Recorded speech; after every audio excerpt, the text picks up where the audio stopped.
This is one guy that don't let no female woman of the opposite sex push him around. I'm Tucker. Lloyd Kaufman and I see the women's liberation movement in very different ways. I'm Justin. The only thing in life we can be sure about is that the appliance workers have the field at 4:30. I'm Sam, and this is 1979's Squeeze Play on Stinker Madness. What's that smell? I don't know about you, but I'm thirsty as fuck. Thirsty as fuck. Hey, look at this! Thrill me. If you come back in here, I'm gonna hit you with so many rights, you're gonna beg for a left. Thrill me. Beg for a left. Thrill me. Hey, look at this! No more hangers! It stinks. Hangers! Get to the chopper! Stinker Madness. Hello, and welcome to Stinker Madness. I am Sam. With me is Tucker. This week we're doing Hello. Squeeze Play. Hello, Tucker. How's it going, Sam? It's going well. It's going better after I watched this movie. It's not as good as Joysticks was last week, but I still had a nice time with it. Sure. Yeah, no, Joysticks is a high bar. It is a high bar. I also like that they gave the DVD, the whole DVD version of this on the Amazon site, so you have to deal with Lloyd Kaufman telling you about the movie before it starts. I always enjoy that. I know that some people don't like it, but I do.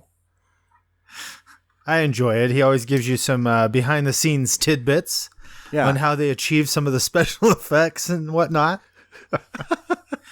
Always very reliable information. I just think I really, really like Lloyd Kaufman. I could watch him talk for 10 hours, I bet. I could just watch him talk indefinitely. He fascinates me, and he's an amusing guy. He, right up the bat, just kind of says things about the making of the film and whatnot. What he doesn't talk about is that this is before the VHS craze and when he could put movies on shelves and sell them that way. The significance of Squeeze Play in the film history is that this thing paid for Trauma until The Toxic Avenger paid for Trauma by being on video shelves. So this is the only wide theatrical release that Trauma ever had. And this was at a time when his other movies, the two that he'd made before it, you just sort of had to tour them around and see if you could make anything back off of it. And then try to... raising money had to be a problem for him until this movie. Oh, sure.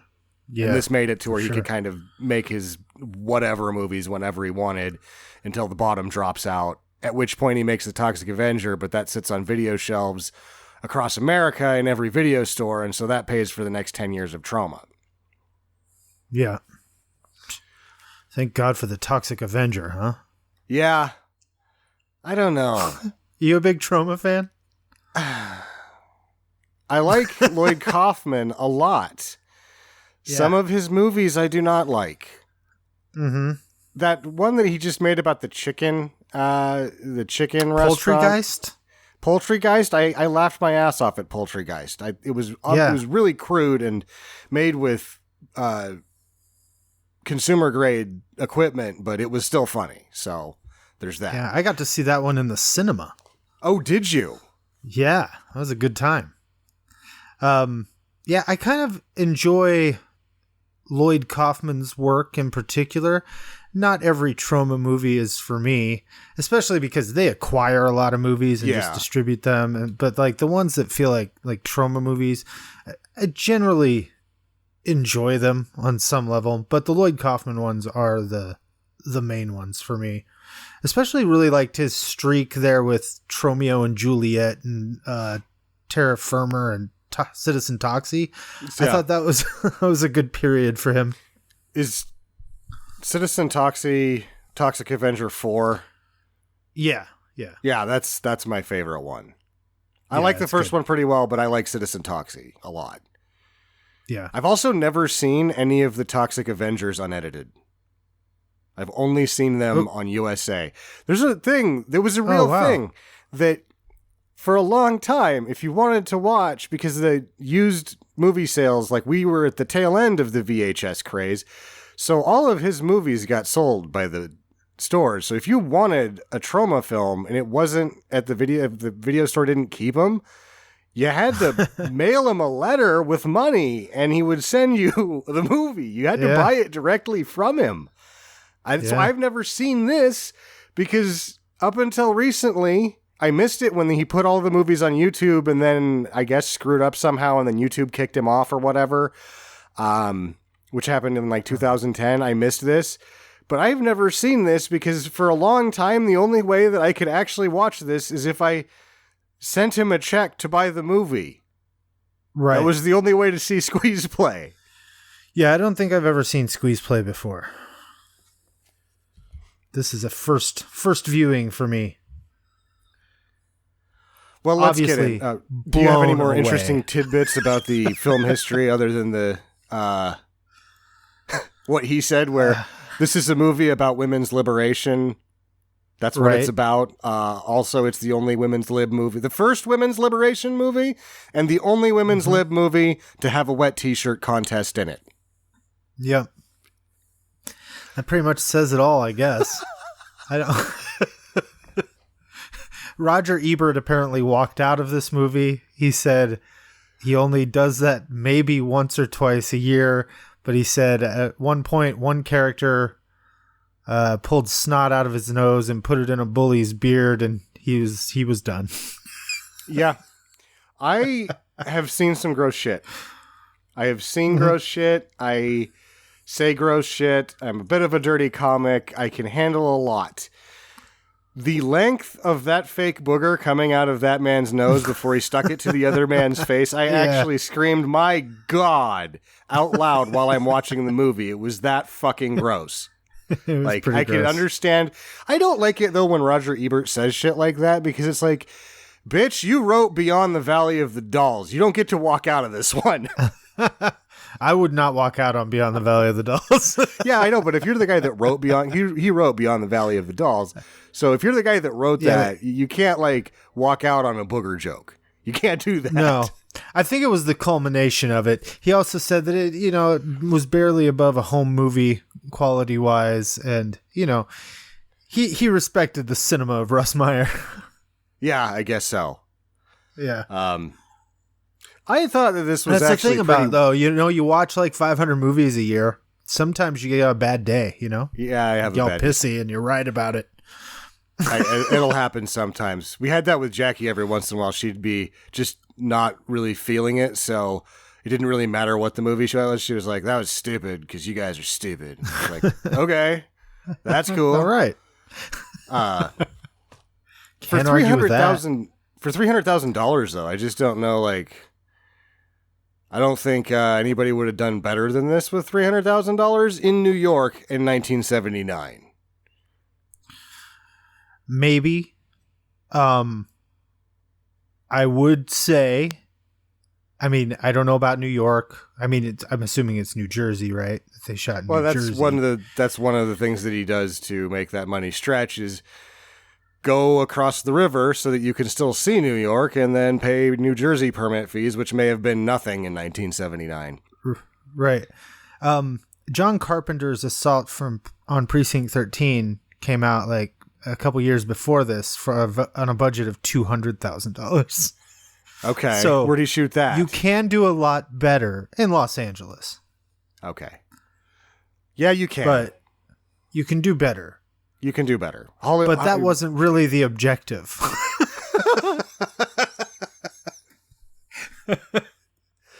Yeah, that's the thing is that Assault on Precinct 13 isn't a raunchy sex comedy. No, it's not. Yeah, and I don't know if John Carpenter, he would probably say, no, I can't do a $300,000 raunchy sex comedy in New York because I just would refuse to do a raunchy sex comedy for $300,000. Right. It's a different caliber of filmmaker, I guess. Sure. I don't know, caliber. I don't want to place any like value judgment on it. I like what Lloyd does. I like what Lloyd does too. Yeah. I don't know what that let's says get about into us, this but Yeah, well, it does. I don't know. It's for 2 weeks, and this is actually kind of good because it was like we don't have a woman on the podcast this week again, and it's like, oh, we're doing Right. another boobie movie, just two guys talking Yeah. about boobie movies. But this one actually doesn't jump at the shirts off near as hard as Joysticks. No. There's almost as many men's butts in this as there is shirtless women, so it's a little even, and it's just not nearly as frequent. No. It's yeah, it was a little bit of a letdown, honestly, after last week. Yeah, and like getting into it now, the movie starts. It's got a theme song, not as good, but it's still fun. No. There's actually two songs in this that have the title Two Squeeze Play. songs. Yeah, two Squeeze Play songs. And the opening credits, or the title card, is a motion title card, which is expensive. It says Squeeze Play, and the Squeeze Play's got video game sounds, and it's bouncing up and down while a man squeezes a woman's breast on screen, and you're like, oh boy, here comes Boobarama 2. But no, after that, that's, there's some boobs here and there, but for the most part, he plays it fairly straight, and it's a Lloyd Kaufman movie. He's throwing in his thoughts about life and his thoughts on women's liberation. It's an honest portrait of New Jersey, I think. I wouldn't know. I don't really, know, but it's an honest portrait of what I have been led to believe New Jersey would be. Yes, it is restocked my ammunition for the year on making fun of New Jersey. Nary an episode goes by where I don't make fun of the state of New Jersey.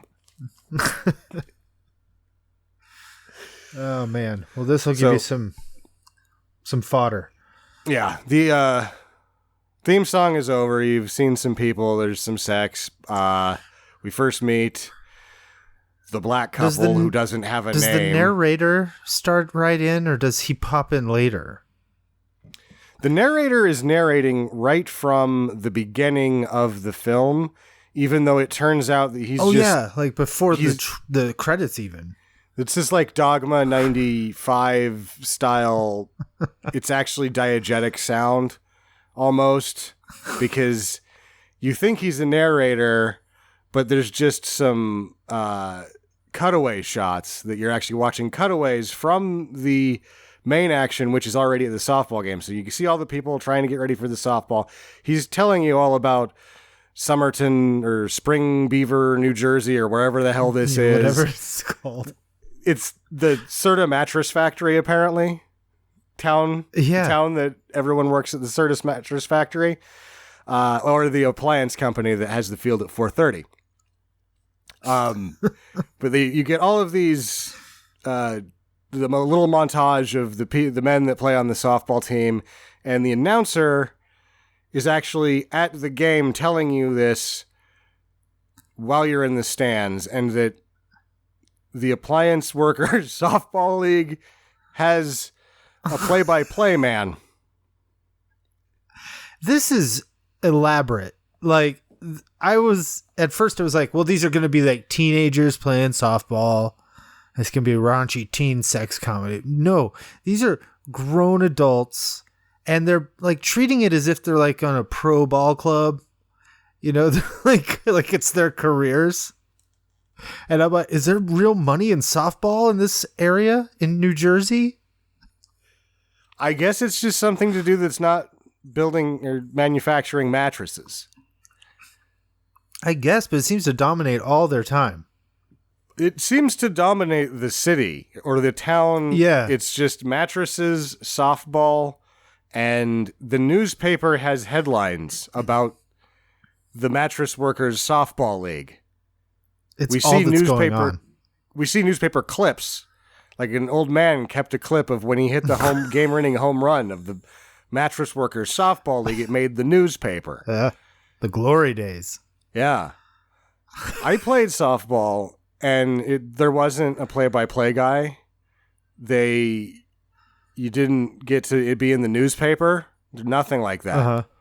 You just hung around. But there was... No one there gives was like a shit. half... There is like half of the team, though, that is like treating it like they're going to make the majors. Like, Yeah, it's hey, it's man. like Bull Durham for them.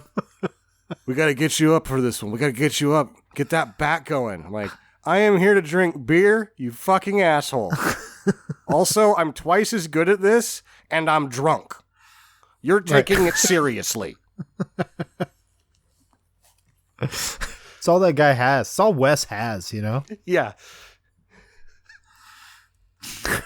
So the introductions. Yes, the introductions. Wes is, we go to the game. It says the animals, I believe, this is the Mattress Workers softball championship between the animals and the beavers. The Beavers. But first, we see a couple of the star players leaving their women to go play softball. Like, yes, the guy that's squeezing the boobie over the title card, under the title card, is he's like, oh, I gotta go play, and just leaves her in bed. And she's like, what about me? He's like, I gotta play softball. And then it shows the other guy with it, or maybe, yeah. Then it shows the other guy with his family, and he's fixing the sink, and then he's suddenly got to go. These guys like wait till the last minute to head to the field too. and it seems like they all live in a radius of about 30 feet from this field that's right outside the Serta mattress factory. Yeah, it's the only way they can afford to be that late. You gotta prepare, you know? You gotta prepare for your day. You gotta know what's coming up and be ready for it. These guys are like in the middle of shit. Mm-hmm. They didn't get Which up. kind of betrays them taking it so seriously thing. I thought they were so serious, and now I'm like, well, they don't seem to take it seriously at all. And I'm getting a little Seinfeldy about it. Yeah. Fred has put on a white suit in order to go to the game, but has forgotten his jock strap. Oh my God. Yeah. No one is ready. These guys, there's a reason these guys didn't make the majors. They're all a bunch of doofuses. That's for sure. I know that the baseball double entendres are thick. It's pretty constant. Felt lost in a sea of bats and balls. Yeah. The first of many comedic instances where the film doesn't tell you how a squeeze play works happens is after you find out that the announcer's actually been running this dialogue through the softball game, and that you're at the softball game and he's calling it. He then says, oh, this is the perfect situation for a squeeze play. And then he has a bunch of yogurt product placement that he's going to use to show how a squeeze play works, but he can't figure out how to get all the yogurts to fit on the table, so it's just yogurt product placement, and then the squeeze play happens, and the Beavers win. Thrilling. It is. It's strange to see so many brands in a trauma movie. Yeah, he gets Serta probably paid for the whole thing, and then somehow he Dannon. Maybe it was Dan. I know. That's again a good job on the product placement because I can't tell what kind of yogurt it is, and it's probably because those labels on the yogurt were bad labels. The logo's really small. Right. You can't see it. You could put 30 of them on there. You can't tell it's fucking what kind of yogurt it is. The Serta product placement worked. The Pepsi worked, but yeah, the poor yogurt people are victims of their own poor packaging. He fulfilled his end of the bargain by filling a table up with it.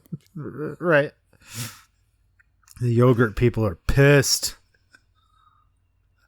I thought I was going to be in the boobie movie. How are we supposed to sell our yogurt if the boobie movie people don't see it? All the guys in the dark theater hiding in their trench coats don't see the yogurt. How are we going to sell our yogurt? Yeah, indeed. They're our target market. Hey, you guys want to go check out this new titty flick and get some yogurt?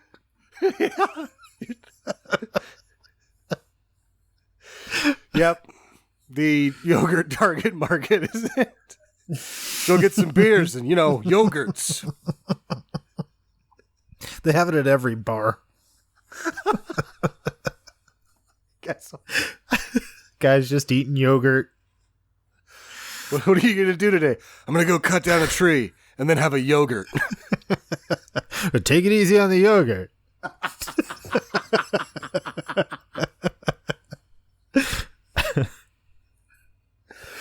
So the Beavers have won. We meet. I've already forgotten his name. He's the fat guy. Bozo? Bozo. There we go. So Bozo is. I did remember a character. Yep. There you go. Bozo has crushed Wes's hand, I guess, after the squeeze play, and they become in an altercation. Then Wes calms him down, decides that they're friends, and tells him to hold a bat, and then kicks the bat into his face. And leaves. It's pretty crazy. Just Everybody's punch cool a guy with it, in too. the face. Don't do that. Yeah, kick a bat into his head. Yeah, he lost teeth. Come on now. Could have really done some damage. Uh-huh. Wes. And they're like, yeah, woo! And running off together. Wes and his teammates. The Beavers. And they have a locker room where they behave like they're on a team that's real sports. God, they have like a cafeteria or some shit. I don't know what kind of facility, or is that them at work or something? Is that what that's supposed to be? I think that what's going on here is that there's a soda factory, and then there's whatever appliance factory, and they're across this. They're like pretty much next door to each other. So that edge of the buildings is a locker room, and then there's a field in between. If I was to guess how the story world works here, is that this town is just these two factories, and this is their softball field. Right. I believe that the factories moved in because they wanted to have softball teams. And they're like, what should we manufacture? Who gives a shit? Mattresses? All right. Yeah. There's the dream of entrepreneurial success. We're going to have a company that's going to get large enough, and somebody's like, to do $4 million a year, no larger than that, to make multi-millions of dollars of profit a year, to have... You're thinking too small. You're thinking too small. We need a softball team comprised of only our employees, and our employee base needs to be large enough that we can hand select the best softball players. Who will we play? The fucking factory across the street. Those motherfuckers already got a team. They're eating our lunch over there. We'll be the champions of the block. Like the accountants are like, we're making like 10 times as much as them. Nope, they're eating our lunches. I can't walk around town without hiding my face. In the locker room, normal locker room shenanigans are going on. Fred has reminded us that he did, in fact, forget his jockstrap, and he says, my gonads are gone. Yeah, that's rough, Fred. Yeah. Then him and there's two other guys that don't have names or lines that are on the softball team put some athletic tape in the urinal. Later, that will end up on Fred's pants. I'm not really sure how that trick works, but it happened. Yeah, it happens. It obviously is real. Saw it in the movie. It worked. Yeah. Then the sharing of beers is like a thing in movies that doesn't happen in real life. Like, I'm going to drink some of this beer, then give it to you. Here's the beer. Like, no, that's your fucking beer. I can get my own. Right. They're passing high lifes around all over at the end of this before they stop drinking in the locker room and start drinking in the bar.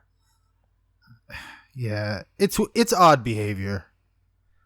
I think it's just they don't have much of a beer budget. And they're like, pass those around, make it look like everyone's drinking. Or like the because of how much financial impact the softball team has had on the company, the Serta only affords the team 1 6-pack of High Lifes to share after victories only. Yeah. He doesn't want them to get spoiled. They go to the bar. There's a bunch of nonsense. I think the next significant thing that happens is we go to like Fantasy Salon, where we're going to get a cameo by Mike Starr. Right. And the private detective shows up looking for our hero, Mary Lou. And they get into a talking out of the side of their mouth contest where it ends up just them saying dick and cock out of the sides of their mouths. Because the guy's name is Richard Koch. That's right. The private eye. And then Mike Starr just like, dick, cock, dick, cock, dick, cock. Yep. That happens. Then he tries to rape Did you Mary find Lou. that humorous? Did I find the dick cock humorous? Did you think that was a funny bit? I thought that the side of the mouth thing was funny, but when it got to the dick cock thing, actually, no, I did. I thought it was funny because they just funny. kept doing it until I was like, fine, I'll laugh at this. Right. I'll They laugh wear at you this. down. They wore me down. dick cock joke wore me down. I giggled. Oh, I'm not sure if we pass this part or not, but there's the part where Jeannie, tries to give the jock strap to what's his dick? Fred. And I guess according to what I'm looking at right now, her name is Jamie. Oh, Jamie. And yeah, Jamie, that's what I have written down. And he's like trying to get around her and get away from her, and he's leaving like the bar area and outside, and she like holds up the jock strap, and he like takes it and sniffs it, like buries his nose in it, and then says, "Yeah, that's not mine," and leaves. I know what my nuts smell like. Yeah.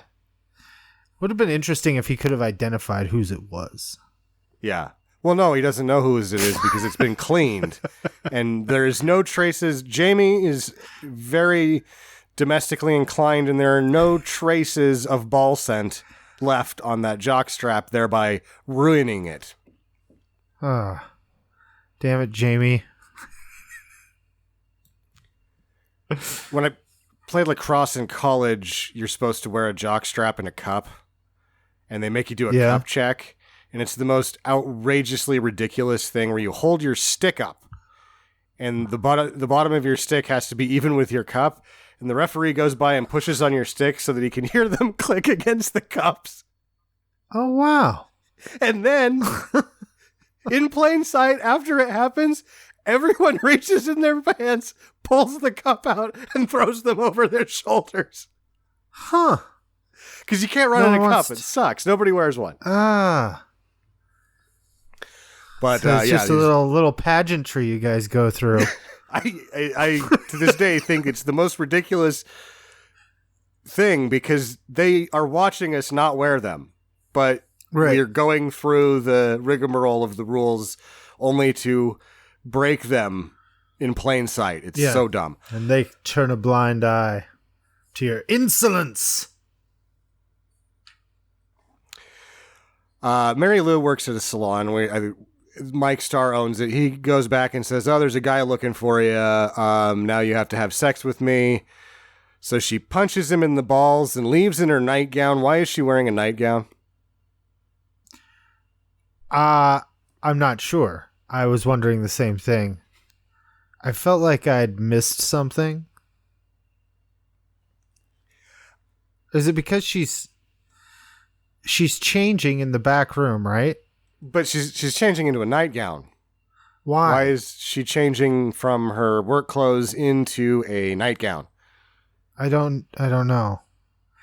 Because it's trauma, and they're like, she needs to be changing. What else do we have? A nightgown? I don't know. Yeah, my only theory is that she lives back there or something like that. I don't know. But it seems like Mary Lou is homeless in this movie. Yeah, you're right. Like she's a runaway. She's a runaway from a rich person in Georgia because there's a private eye after her, and you never see her in a living situation, and at various times she has to like go to somebody else's house. So Mary Lou is a drifter, but we'll find out later that she's got a real mean arm. That's right. And she, the narrator tells us she ends up hitchhiking, right? Yes. And the narrator tells us that Mary Lou is about to go where no Southern belle has gone before. And she goes to like a bar populated by dipshits. Like no Southern belle has ever been there. No, he might be right. No Southern belle has ever gone to a fucking dive bar in New Jersey. Like, I've always depended on the kindness of strangers, and then some drunk guy punches you in the face because you're in New Jersey. Yeah. That happens. If you're out there in New Jersey and you're listening and you're getting pissed off, you can email me, fuck you, at talk@stinkermadness. Hit us up at Facebook.com/Stinker Madness, or follow us on Twitter at Stinker Madness. Also, yeah, I've never been to New Jersey, and I'm going to keep making fun of it until one of the fans from New Jersey is like, just come here and see it's not that bad, and I'll get there and I'll be like, there's pregnant teenagers on the beaches everywhere. Oh my God, it's just like I thought. I can't avoid Chris Christie. He's pretty big. How would you avoid him? I don't know. That's what the river's there for, right? So the softball nonsense at the bar. Apparently, when you win the softball championship, it doesn't matter if you're on the team or not. Once the softball championship is won, every man in town becomes a fucking drunken rapist, and all the women have to just hide in the fucking bathroom. It's pretty crazy. It's pretty terrifying in there. But it's in the bathroom where we find that Mary Lou, she demonstrates her pitching prowess in the bathroom because she says, softball, I'd like to soften there. And she pitches her bag or something at the wall. Yeah. And you're like, hey-o, look at the arm on Mary Lou. Yeah, she's blistering pitching speed. That's the first time the movie has drawn attention to a different part of the anatomy. Yeah, and at this point, there's actually now going to be plot in the film, because all of this hooliganism created by employee softball leagues is the women of New Jersey have had enough of it. They've had enough. They're being ignored, abandoned for softball. They're being assaulted by softball players constantly. And that there's, because of the way that this town is run, and the men have figured out, well, we can be cavemen as long as we win a softball championship. There's a softball championship every Saturday. I'm just assuming. Yeah. I'm pretty sure. It's their whole power trip. That's all they've got going on. Yeah, it's like high school football in Texas. Also something I just know from media. Yeah. But I would assume that true. High school football from Texas is a big thing. If you look at the NFL, like half of the players in the NFL are from Texas. It's nuts. Texas. I lived in Texas for a very short period of time, and I didn't like it. Not because of any political reasons. I just was like, wow, it's this hot and tornadoes? Fuck off. Yeah. No, thank you. I mean, I'm too far south here in Boise, Idaho. Yeah. I'm like, it gets too hot. And you go, it's like 27 outside right now. I know. Burning up. Prior to the bar nonsense, it would appear that Sam has told Wes that when they get married, there's not going to be any softball, which should have provoked this response. Where are we moving then? Because we're losing our jobs if I quit the softball team. Yeah. 'Cause you're no good at your job. No. There's no way that any of these people are good at their job. Except no, Mary they're Lou. like college athletes that are there on scholarship that are just like, it's cool. Just show up once in a while. I'll give you a good grade. You're the whole reason the university's staying afloat. That sort of thing. But it's softball in New Jersey. It would be a mattress company. Awesome if this situation didn't exist in real life, where there are companies like this that are like, doesn't matter. We just got to get those boys down at Nichols Furniture this year in the softball league, and they'll fucking hire a guy to not do anything and be on their softball team. It's insane, but it's real. It's a real thing that happens in real life. Yeah. This movie's right on. This movie's like an expose. It should just be called, instead of Squeeze Play, Lloyd Kaufman's New Jersey, a portrait.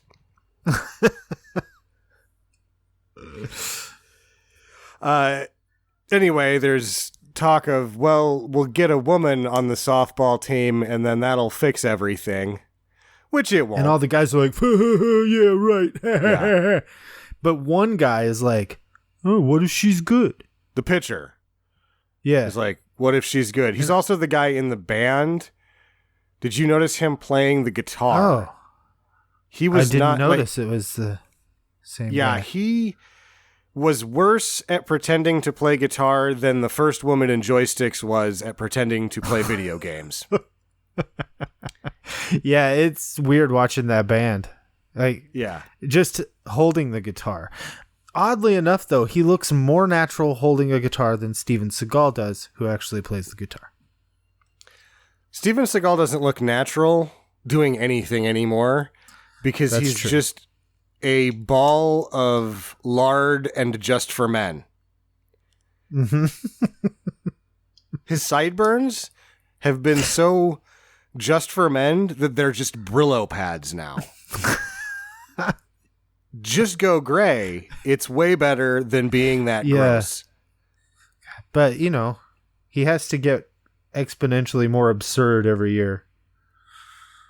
Is he allowed back in the United States yet, or is he in trouble for having a harem still?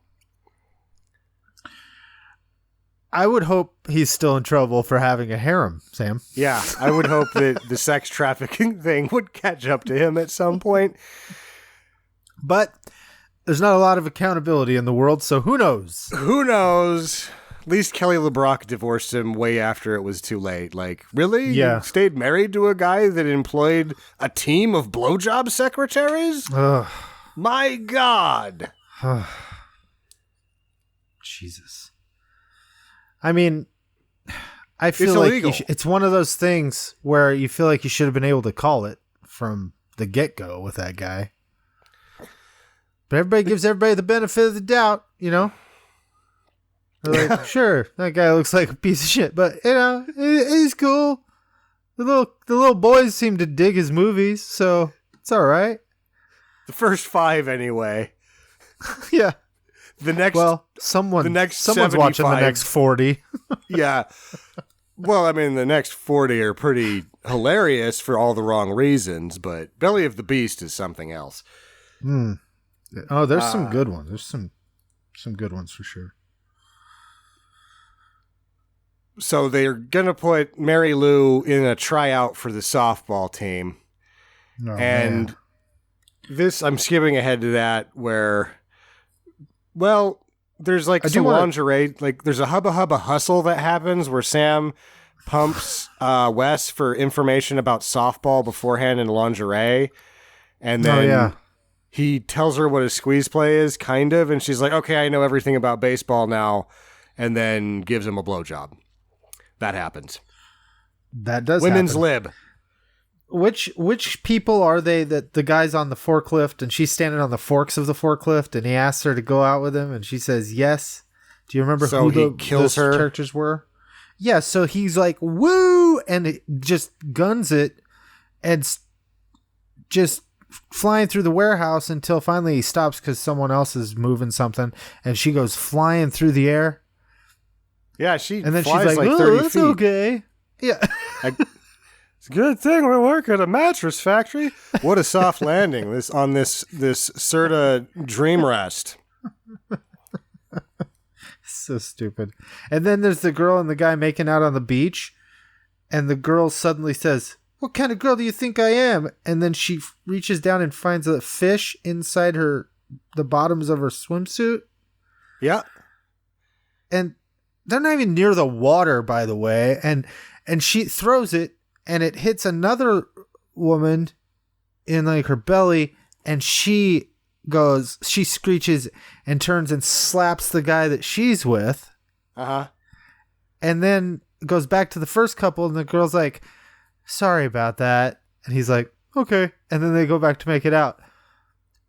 There's people making out everywhere. There's dancing. None of that made any sense. No, this whole beach scene is doing nothing but confirming all of my suspicions about New Jersey. About New Jersey.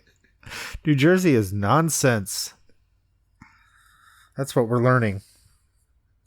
Okay. With that, I'm ready to move on to the tryout. How'd you make this movie, Lloyd? Well, I went down to New Jersey and I turned a camera on.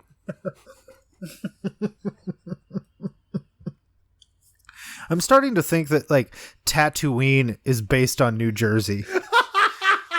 Because I watched those movies again recently, and I was like, man, George Lucas, at first he was like, Tatooine is a desert place, blah, blah. And then, years later, he's like, well, I feel like those movies are pretty good, but I always wanted Tatooine to be stupider. And so he made them stupider.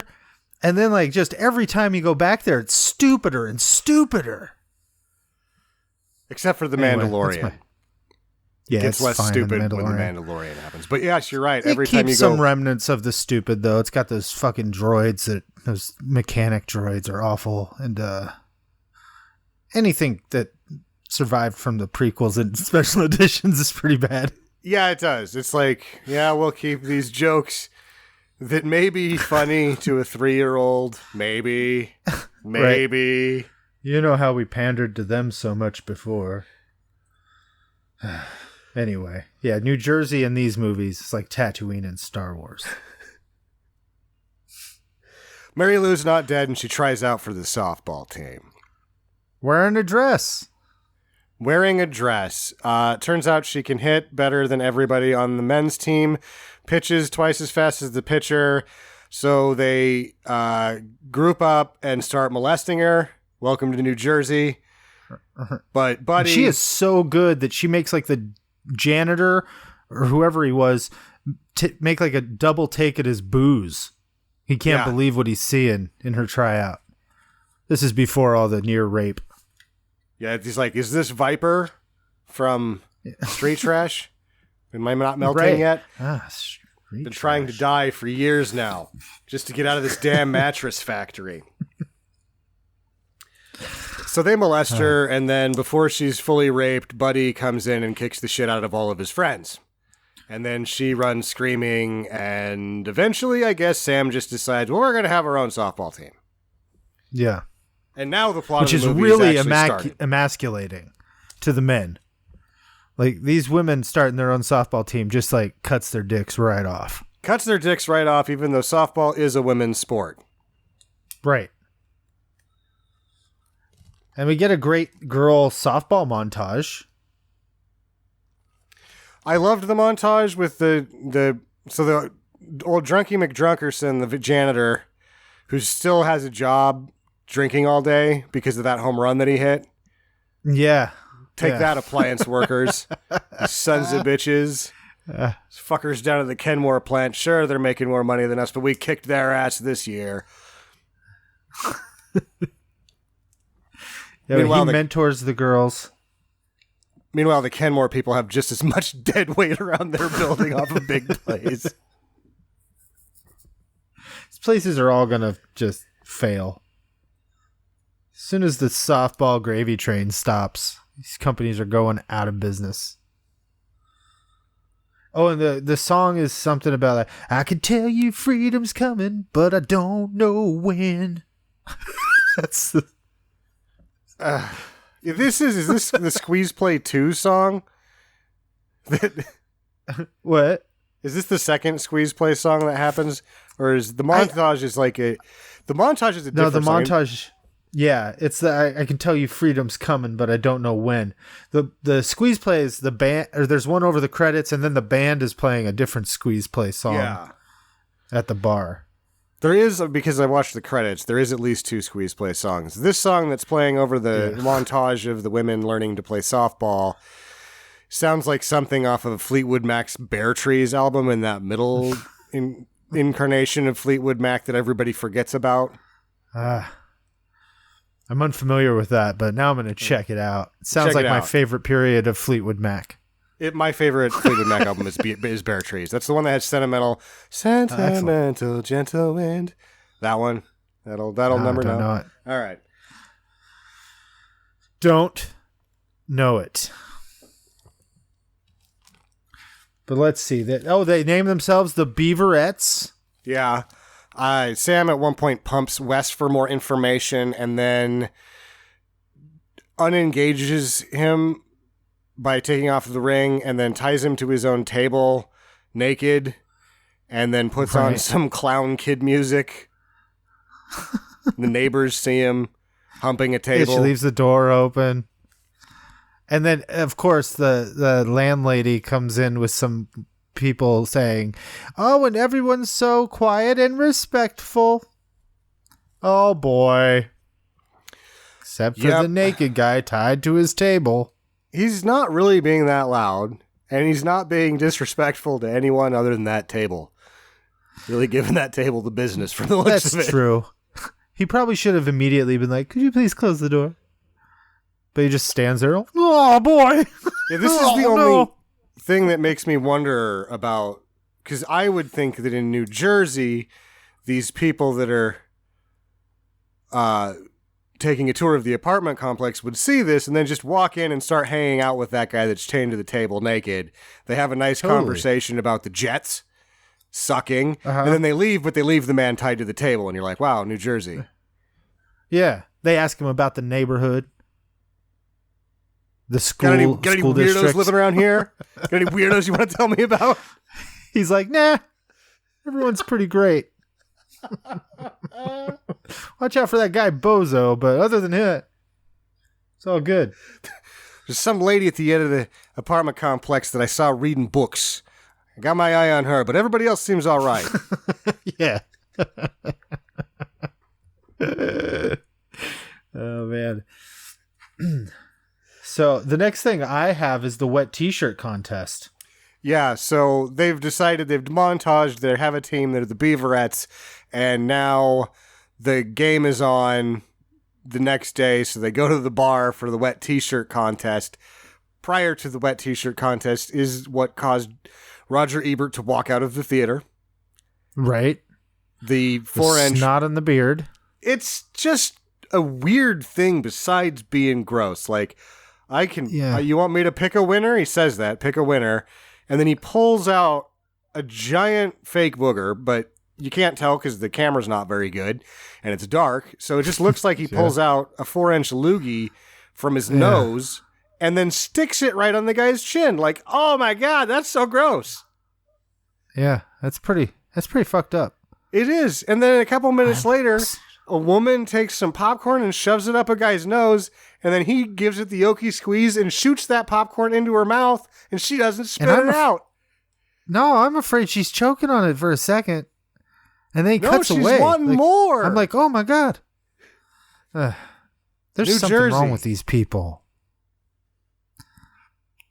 Yeah, these are all just public service announcements for the rest of the country. Stay away from New Jersey.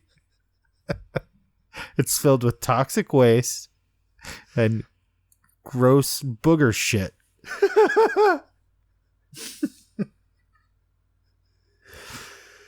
Unless you're looking... Oh, and the MC.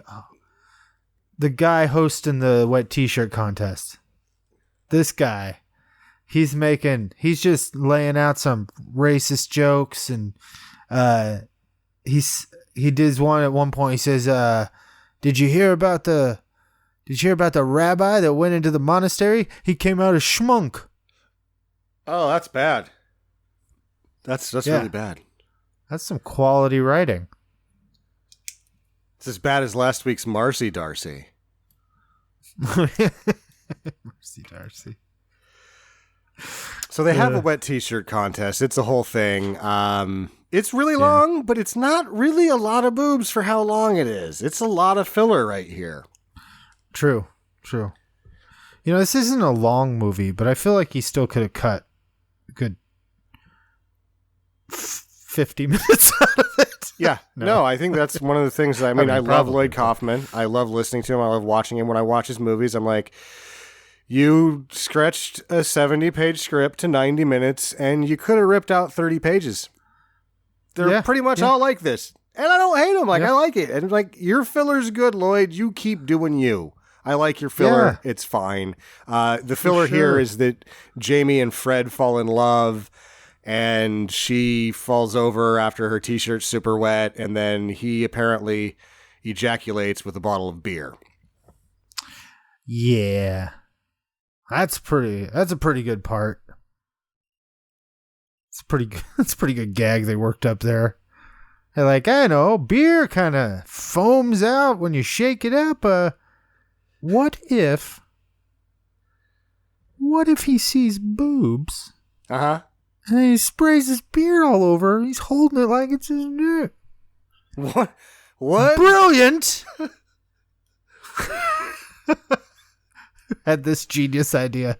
Yeah. Is this at a writing meeting? Like, it's Lloyd and his brother and the other guy that wrote it? They're like, okay, what about this? I had a dream last night. It came to me in a dream. Yeah. I think there's a lot of it. Save one of those high lifes. Later, he'll happen again where I have epiphany. A man gets an out with his anus. With his anus. And that's not a fun joke. The fun joke is later when that man goes to the proctologist and is like, how bad is it, doc? He's like, it's real bad. You've been making too many plays a third. That's a good one. Hey-oh.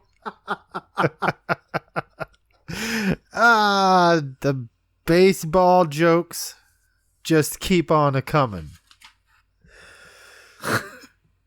So Fred and Jamie make sex in a car with a view of New York from New Jersey. Very near where Fred Heflin jogs in the movie Copland. Ah. Yeah, Copland's a good one. Yeah. Which will lead us to the big game. So we're now at the game. The Beaverettes versus the Beavers. The Beavers don't have a coach. The Beaverettes do. The announcer has gotten back to telling us many things about the movie world that have nothing to do with baseball, which is the job of a baseball announcer, really. And then before the game, however, it looks like the owner of Serta has come out to talk about how there's more to life than softball. There's mattresses. That's a good part. And he's about to give a speech. And I love these Christmas party because usually at a company Christmas party, this is what happens.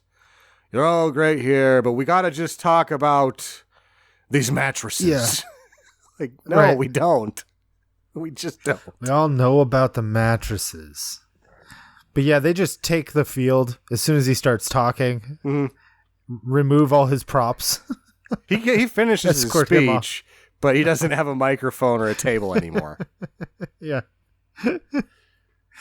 Because that's the problem with these speeches, the Christmas party or the company speech before the game or whatever, is the owner comes out and tries to sell you a mattress, and you're like, I fucking work here. Right. Why are you selling me a mattress? I get a 25% discount. And I still don't want one of these fucking things because I know how they're made. Yeah, yeah. So this is one way that New Jersey deals with this stuff that we approve of.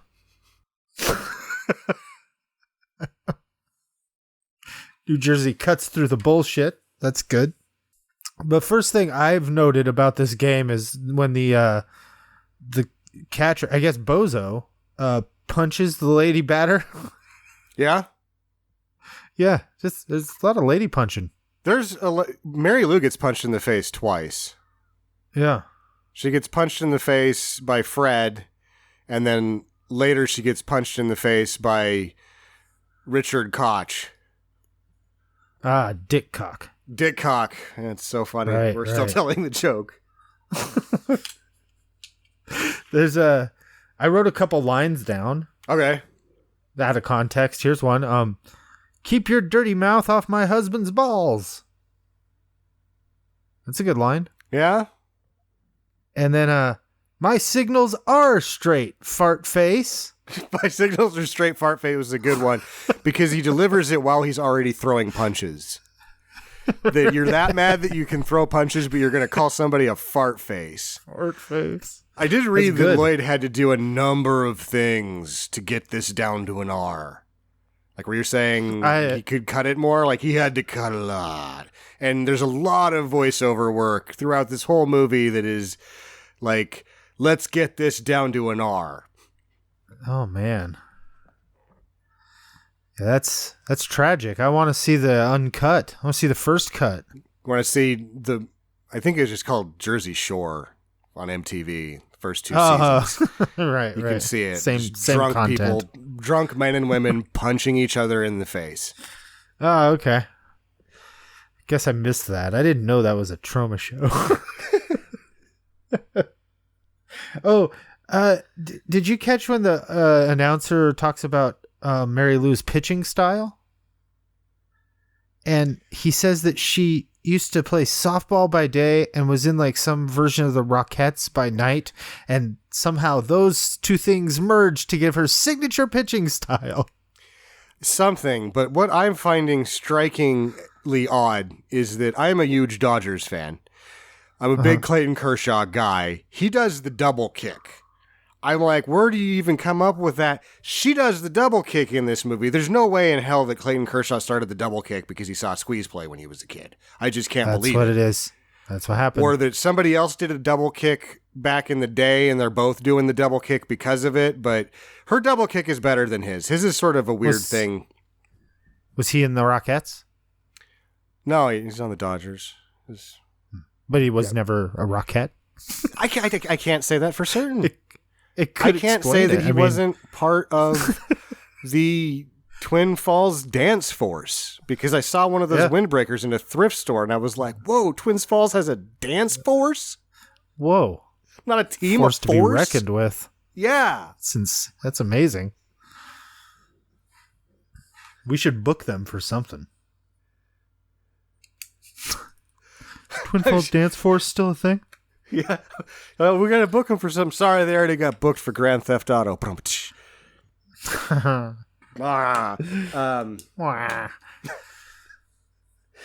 Anyway, there's a lot of baseball happening. My favorite thing about the baseball game is the scoreboard guy. Yeah. This game goes on a while. The game goes on a while. It's going on in real life a while. So much so that in the movie world, the game's going on too long because the announcer keeps reminding us that the appliance factory does have the field at 4:30. Right. And the scoreboard guy has gone rogue. He's like, God, I still have to do this. He's had like 2 pizzas. He's had like 30 beers. At one point towards the end of the game, there's just like a whole dump worth of trash around the scoreboard, and he's pissing on the side of it.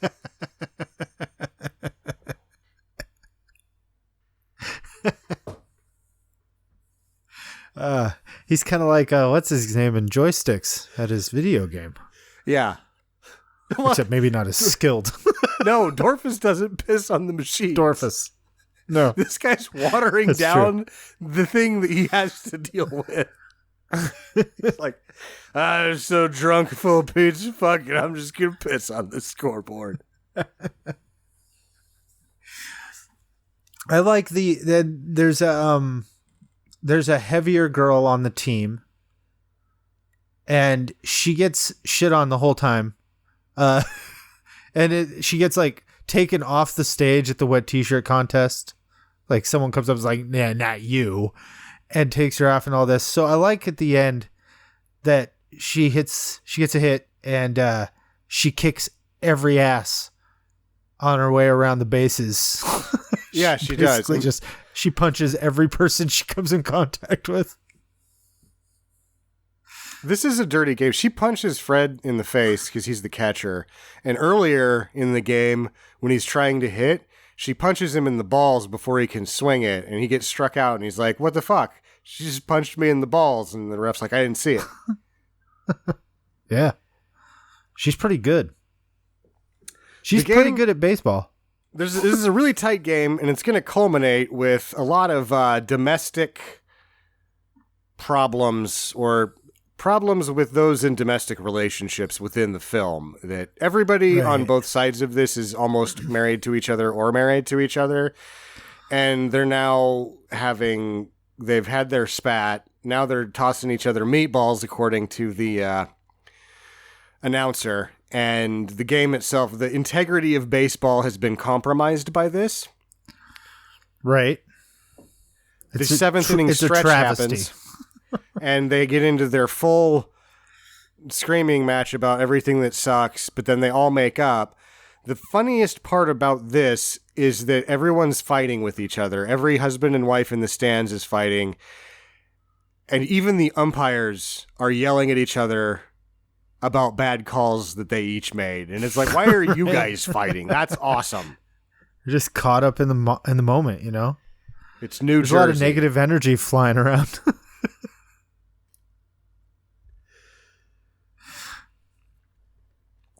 But the Beavers win. The Beavers win. The men win. Women's lib. But just saying, we weren't ready for that yet, guys. I would say I'd give them a couple more weeks of practice and they can beat those clowns.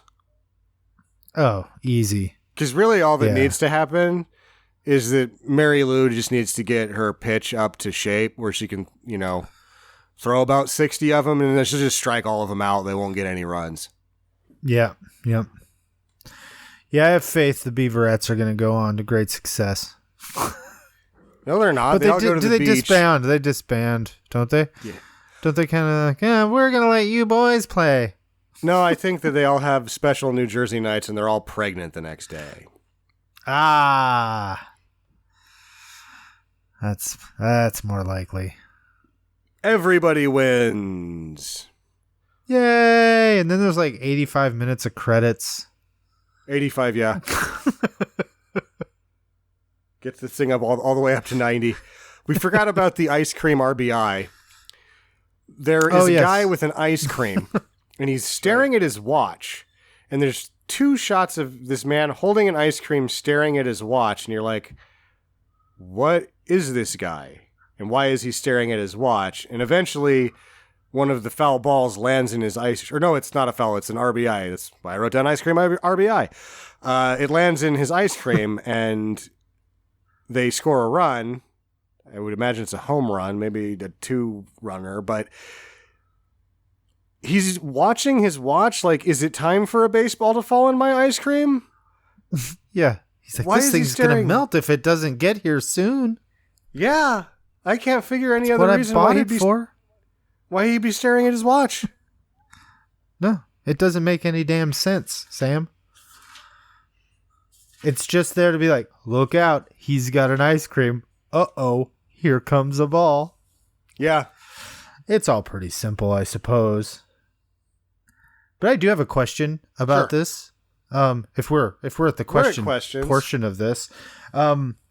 There's a part early on when it might have been Sam, and she's trying to teach Jamie about hickeys. Like, yes, she has her suck in her arm, and then she says, okay, and she starts showing her rubbing a comb on it, and she's telling her how to get rid of it. And my question is that true? So I think what you're going to have to do is some science for all of us out there, and make your wife give you a hickey, and then try to get it out with a comb. Cool. All right. There you go. Now, and then you get to have your wife go, "What the fuck are you talking about?" Want you to comb the hickey. Movie. I need, because of science and the movie Squeeze Play, you have to give me a hickey, and I'm going to try to get it out with a comb. You have to explain it like that.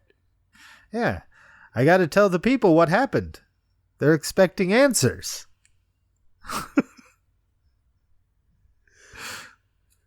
My first question, is this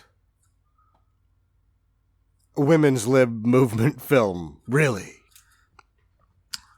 Well, in a way, because I feel like what I walked away with from this movie was that women can accomplish anything, even, when faced with added obstacles and insurmountable, like, societal oppression. But if you want to get a guy's attention, you're going to have to shake your tits at him. Yeah. So it might be women's libby somewhere on the continuum. It's early. Early on the road. And it's a man's idea of it. For sure. But that's how it works. It's how exploitation actually, helps to forward people's artistic input, because a lot of women and people of color came into these exploitation movies in the 70s and 80s, and they were doing things that maybe looked at as kind of demeaning, but it was because of those women, taking the licks of having to work in those conditions that got the foothold in the industry in the first place. So it's like, the exploitation was exploitative, but it was also the road in for a lot of people. So you think it's Kamala in there Harris somewhere is going to give a shout out to the movie Squeeze Play during the inauguration? I would imagine so. I mean, it is. Lloyd Kaufman did start the whole movement, right? I'd be wrong not to mention him. If you told me Biden was friends with Lloyd Kaufman, I just wouldn't be surprised. No, I'd be like, so you could cool. be like, anybody, you could say that, like, oh, that person's friends with Lloyd Kaufman. I'd be like, very unsurprising. Lloyd Kaufman seems like he's actually friends with everybody. Yeah. I want to be friends with Lloyd Kaufman. My second question, is it happily ever after for all of these people? No. Because New Jersey? Yeah.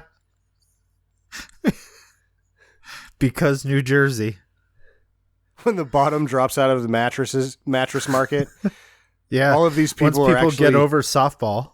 Yeah, the Russian mafia and the mattress firms of these people are all down and out now. Yeah. They're probably all like, we probably see them in later trauma movies, living in dumps and alleyways and stuff. Yeah. I did read something about this that is sort of like kind